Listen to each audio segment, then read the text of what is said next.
श्री कृष्ण गोविंद हरे मुरारे हे नाथ नारायण वासुदेवा। ओम नमो भगवते वासुदेवाय नमः।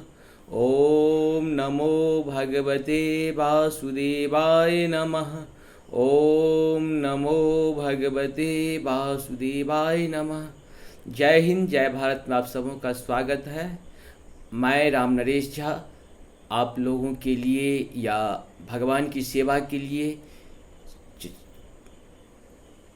चैनल को सब्सक्राइब जरूर करें, लाइक करें और शेयर करें। और ये कोशिश करें कि अपने बच्चों के प्रति थोड़ी सी जिम्मेदारी हम लोग निभाएं। शास्त्र से, धर्म से, संस्कार से, संस्कृति और सभ्यता से अपने बच्चों को जोड़ के रखें। यही हम आप लोगों से निवेदन करते हैं। नमस्कार, धन्यवाद। शुरू करते हैं। आज हम लोग अध्याय 18 के श्रीमद् भागवत गीता के अध्याय 18 श्लोक नंबर 34 से लेकर के 44 तक पहले संस्कृत में और बाद में हिंदी में इसका अनुवाद सुनेंगे। यया तू धर्म कामार्थ धृत्या धार्यते अर्जुन प्रसंगेन फलाकांगी धृति सा पार्थ राजसी। अर्थात लेकिन हे अर्जुन, जिस धृत से मनुष्य धर्म, अर्थ तथा काम के फलों में लिप्त बना रहता है वह राजसी है। यया स्वप्रं भयं शोकं विषादं मदमेव च न विमुच्यति दुर्मेधा धृति सा पार्थ तामसी। अर्थात हे पार्थ, जो धृत स्वप्न, भय, शोक, विषाद तथा मोह से परे नहीं जाती, ऐसा दुर्बुद्धि पूर्ण धृत तामसी होता है। सुखं त्वदानी त्रिविधं शृणु मे वर्षसंभव अभ्यासात्रं मते यत्र दुःखखान्तं न निगच्छति। अर्थात हे भरतश्रेष्ठ, अब मुझसे 3 प्रकार के सुखों के विषय में सुनो, जिसके द्वारा बद्ध जीव भोग करता है और जिसके द्वारा कभी कभी दुखों का अंत हो जाता है।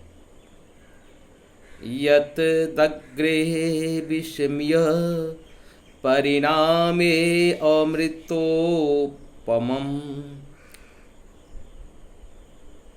तत् सुखं सात्विकं प्रोक्तमात्मा बुद्धि प्रसादजम। अर्थात जो प्रारंभ में विष जैसा लगता है लेकिन अंत में अमृत के समान है, और जो मनुष्य में आत्मा साक्षात्कार जगाता है वह सात्विक सुख कहलाता है।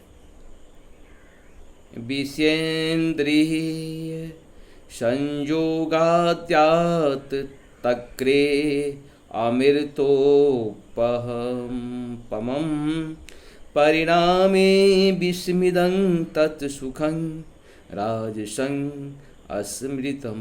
अर्थात जो सुख इंद्रियों द्वारा उनके विषयों के संसर्ग से प्राप्त होता है और जो प्रारंभ में अमृत तुल्य तथा अंत में विष तुल्य लगता है वह रजोगुणी कहलाता है। यदग्रे चानुबंधे च सुखं मोहनमात्मनः निन्द्रालस्य प्रमादोत्तथं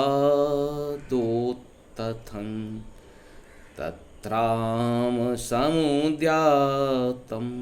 अर्थात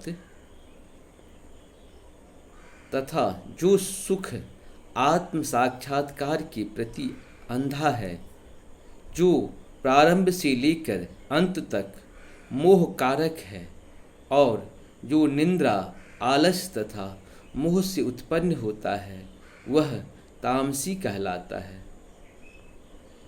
न तस्ते पृथिव्यां वात दिवि देवेषु वा पुनः सत्वं प्रकृत जेर्मूर्तं यत्हेभि स्यांत्रे विभुर्गण। अर्थात इस लोक में, स्वर्ग लोकों में या देवताओं के मध्य में कोई भी ऐसा व्यक्ति विद्यमान नहीं है जो प्रकृति के 3 गुणों से मुक्त हो।